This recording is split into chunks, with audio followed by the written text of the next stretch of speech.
भगवान ने रावण का अंत किया था और ज्यादातर लोग यही जानते हैं कि रावण सिर्फ श्रीराम से ही हारा था, लेकिन ये सच नहीं है।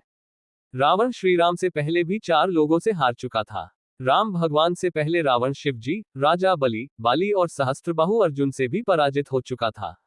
यहाँ जानिए इन चारों से रावण कब और कैसे हारा था। एक बार रावण बाली से युद्ध करने के लिए पहुंच गया था। बाली उस समय पूजा कर रहा था। रावण बार बार बाली को ललकार रहा था, जिससे बाली की पूजा में बाधा उत्पन्न हो रही थी।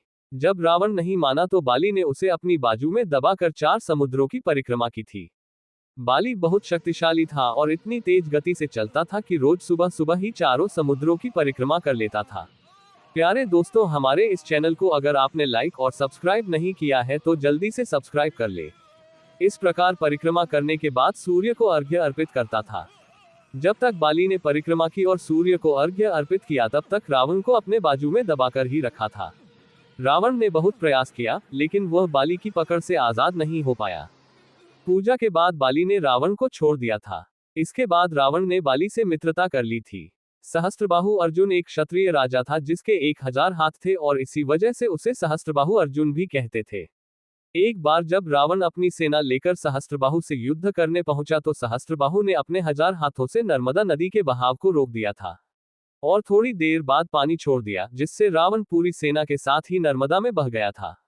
इस पराजय के बाद एक बार फिर रावण सहस्त्रबाहु से युद्ध करने पहुंच गया था। तब सहस्त्रबाहु ने उसे बंदी बनाकर जेल में डाल दिया था। जब ये बात रावण के दादा महर्षि पुलस्त्य को पता चली तो उन्होंने सहस्त्रबाहु अर्जुन से कहकर रावण को आजाद कराया। दैत्यराज बलि पाताल लोक के राजा थे। एक बार रावण राजा बलि से युद्ध करने के लिए पाताल लोक में उनके महल तक पहुंच गया था। वहां पहुंचकर रावण ने बलि को युद्ध के लिए ललकारा। उस समय बलि के महल में खेल रहे बच्चों ने ही रावण को पकड़कर घोड़ों के साथ अस्तबल में बांध दिया था। इस प्रकार राजा बलि के महल में रावण की हार हुई। इसके बाद बड़ी मुश्किल से रावण वहां से भागने में कामयाब रहा था। रावण को अपनी शक्ति पर बहुत घमंड था।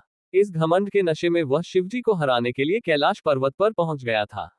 रावण ने शिवजी को युद्ध के लिए ललकारा, लेकिन महादेव ध्यान में लीन थे। रावण कैलाश पर्वत को उठाने लगा। तब शिवजी ने पैर के अंगूठे से ही कैलाश का भार बढ़ा दिया। इस भार को रावण उठा नहीं सका और उसका हाथ पर्वत के नीचे दब गया। इस हार के बाद रावण ने शिवजी को अपना गुरु बनाया था और उनकी उपासना करने लगा था।